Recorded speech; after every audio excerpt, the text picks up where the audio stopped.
You, by chance, remember 2008 cash for clunker nonsense? They had to bail out two of the auto manufacturers. Um, we had to do this cash for clunker program, turn in your clunker and get this big payment so you can go buy a new car and all that crap. Just nonsense.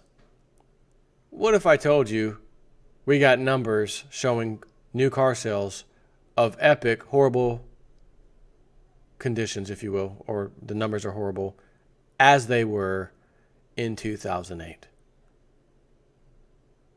Again, you can only patch a ship that's sinking so many times. And each patch you do, another hole comes up. You patch that hole, the hole comes up over there. Patch it over there, it's over back here. That's all we keep seeing with this government. Patch these financial holes, tell everybody everything is awesome, give them fake numbers, great unemployment numbers, jobless numbers, when it's an absolute farce. Just keep the music playing, musical chairs, just keep going. Don't let the music stop. If the music stops, you're fired, we replaced you, get that music going again. Zero Hedge has this article, Catastrophic. Love it. Catastrophic. Tell me if you heard of these two companies, speaking of bailouts. GM and Chrysler. Does that ring a bell by chance? GM, Fiat Chrysler, set what they call idle to 7 plants. Over 10,000 workers affected. Just weeks after Ford idled 4 plants due to slowing sales, GM and now Fiat Chrysler, both together, announced today that they will idle 7 plants across Canada and the U.S. as they work to reduce near record high inventories amid weakening sales. With an inventories to sales ratio above historical peaks, only beaten by a huge spike in 2008 when the sales stopped, the pain for automakers has only just begun. And let me just stop here for a second. Got to interject on this. When it costs $40,000 to $50,000 for a stupid new car, and I'm not even talking about some really nice, I got a Corvette or, got a Porsche. No. I'm talking Ford Explorer, $48,000. The minivan my wife has, brand new, not that it's that high, but $38,000. Freaking minivan. Trucks, pickup trucks, 1,500, 2,500 series, 45, 50,000, sometimes higher. For one vehicle? Are we on drugs in this country? I'm gonna go get a new car. Why, Mom? I'm just tired of my old car. Mom, but you're not paying Andrea any rent. I know, but is there something wrong with your car? Well, not really, no. How many more payments do you have left in your car? And how much are the payments? $250. When's it paid off? March of next year, which is this year. So this was the conversation I had with her in November or December of last year. So, Mom, in like 4 months or so, your car payments are done. You own the car outright. No more $250 a month. Yeah. Mom, how does $250 in your pocket every month sound? That sounds pretty good. Mom, you're working part-time hours, 14, 15, 12? Yes. That $250 sounds really good. Yeah, it does. Okay. Mom, tell Dan, the salesman, you're not interested. Not getting a new car. Yeah, I just had this car for several years now. I just wanted another one. Mom, your finances say not only no, you can't, but hell no, you can't. My mom, with that thought, typical American mindset. Maybe I should say Western. I shouldn't be too specific to America because it's the Western mindset. They do it over in the UK too. They do it over there, Eurozone. Everybody does it. Oh, it's a new car. I've had this car for 5 years. I'm just tired of it. I just want a new car. Want something new. I want a new drug. One that won't make me sick. What was that song from the 80s? Anyways. I want a new car. One that doesn't cost $50,000. I'm going to tell you a little story real quick about that. Speaking of the auto industry. My buddy Frank at work tells me I have an opportunity to buy a brand new, as in a few weeks old or a couple, 2, 3 months old actually. It was bought like in September or something like that. It has 740 miles on it. The guy died. The wife's still alive. They have plenty of money. He's the kind of guy that would say, give me 2 new Ford Explorers, ship them over to my house, bring them to my house. The car dealer would show up, here you go, pay him cash, write a check, done. That kind of a guy. He dies, wife's there, I have my car, we just got it. I called the dealer, I know we just got it a couple months ago, 3 months ago, but can you take this back or what can we do? Not a chance in hell. Car dealer's taking a car back. No. But they did make her an offer. We'll give you $28,000 for it. You want to talk about not even a slap in the face, an absolute punch in the mouth with a brick in a glove. Bam. That's what the car's worth to us. We sell it to you schmucks, you consumers, for $48,000. You drive it for 2 or 3 months. You want to turn it back in? You want to sell it? We'll give you $28,000. So she said, I'd rather sell it to someone else than back to them for that price. So if you know anybody that wants it, it's $28,000. So his wife, we have to get this, tell him. And he's like, well, all right, if that first person falls through, tell me we're interested. And I'm having lunch with him for a couple different, we go to lunch every day. So 2 days, I said, Frank, listen, this car you have, he has like an older Nissan Pathfinder, had the thing for like 5, 6, 7 years. I'm not even sure how old it is. It's got 120, somewhere around there, 1,000 miles. He says, I've had to do practically nothing to this car.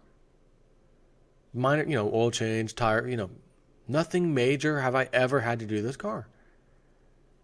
No engine problems. I change the oil regularly. I said, Frank, you own the car, right? Oh, yeah, absolutely. It's been paid off.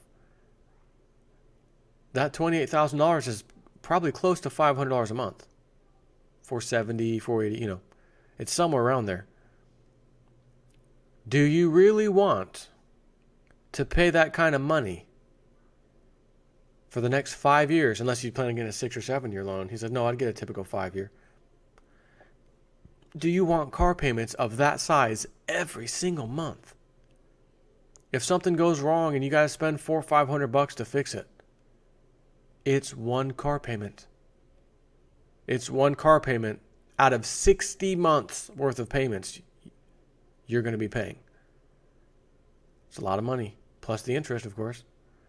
He says, I told my wife we want to get out of debt. I'm trying to get out of debt. Now she's busting my balls to get this car because it's such a fantastic deal, and it is a fantastic deal. She's like, well, at least we can turn around and sell it, buy it and sell it. And he's like, yeah, but, it's in another state. We have to have it shipped, all this other stuff. And so anyways, point being, when you have a $50,000 car that you dealerships tell us that's what this car is going to cost you, this is what it is. And then in the same breath you say, we'll give you $28,000 for it.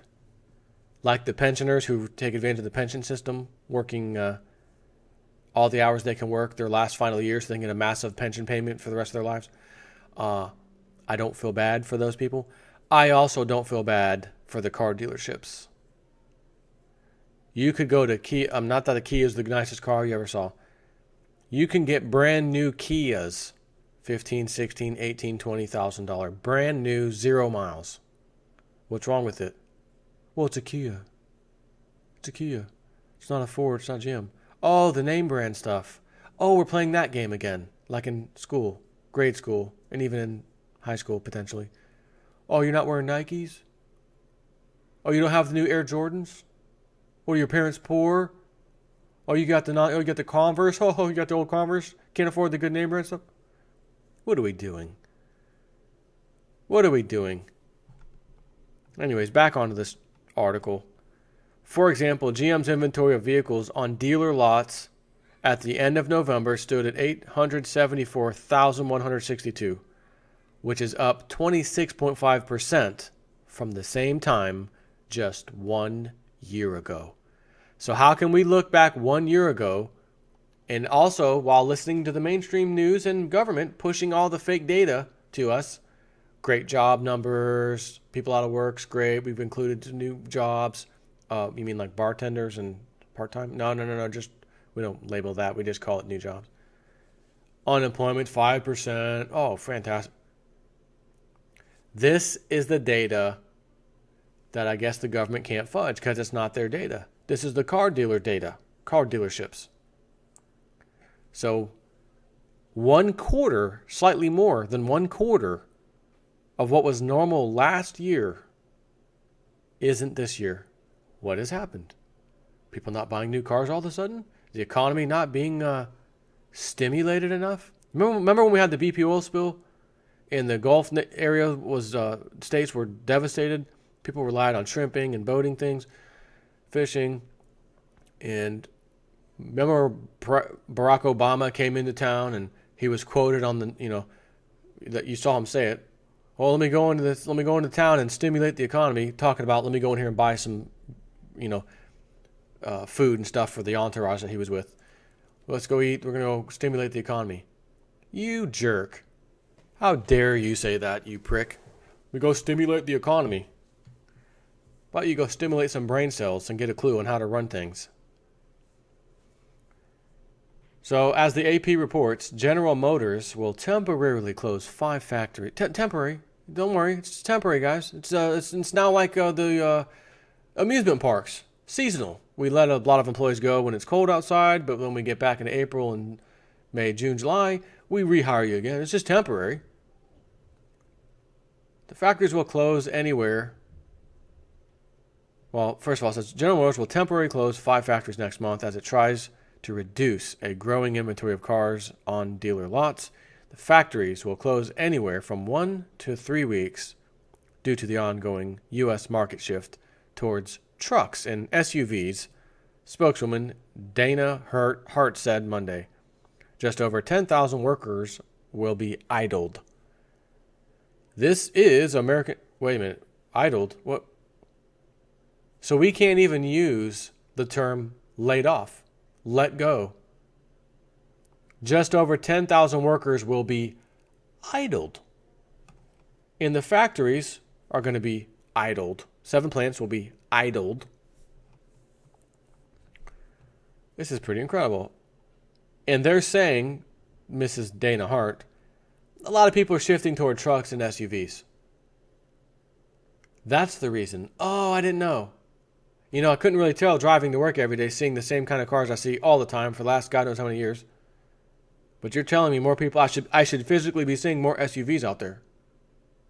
Trucks and SUVs, excuse me. Sorry, but I'm not noticing any difference, to be honest with you.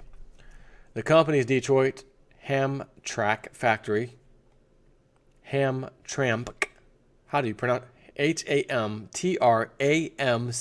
Hamtramck. What is that? Factory and Fairfax assembly plant in Kansas City, Kansas, each will be shut down for 3 weeks, while a plant in Lansing, Michigan will be down for 2 weeks. So it only takes 2 to 3 weeks and you'll be okay. 26% excess of cars not being sold from 1 year ago, same time. 2 weeks should cover it. 2 to 3 weeks should cover your problem. Gotcha. Okay. Gotcha. The factories make most cars in the General Motors lineup, including the Chevrolet Cruze, Camaro, Corvette, Malibu, Volt, and Impala, the Cadillac CT6, CTS, and ATS, and the Buick LaCrosse. At the current sale pace, GM dealers have enough Malibus to last for 84 days and enough Camaros to last 177 days. But we only need to shut these plants down for 2 to 3 weeks. Gotcha. Just want to make sure that made sense for me. And these shutdowns follow Ford Motor Company, Ford, which said in October, can't leave out Ford, I guess, right? That it was cutting production at plants that make the Escape small SUV and F-150 pickup in the face of slowing sales. So wait a minute. I thought it was just GM, Fiat, Chrysler. We got the club back together. Chrysler, GM, and Ford. the recipients of the bailout, right? Wasn't that all three of them? They had like one really didn't want it, but they had to get it forced took it or something. Wasn't that GM? I don't really want it, but you forced us. Little Timmy Geithner made us do it, and I didn't want to do it, but they did have to do it or something. Something like that was, does that ring a bell? I think that's what happened. So we have the club back together, the car club. GM, Chrysler, and Ford. I guess we're going to need to do round 2 of Cash for Clunkers 2.0, Trump style. Maybe Trump's going to run a program. Hey, we're Cash for Clunkers. Obama claimed a lot of crap about George. He inherited George Bush's mess and yada, yada, yada. Okay, all right. And you want to know the fantastic part about that? Obama, you can get away with saying that because you have inherited some stuff for sure. Gotcha, buddy. But what you will be responsible for handing off to Trump trumps everything previously that has ever happened in this country. You've handed him off the most absurd problems we've ever seen, which is why he's probably president. Let him deal with the biggest catastrophe we've ever seen, financially speaking. I sure hope you got your precious metals. Take care.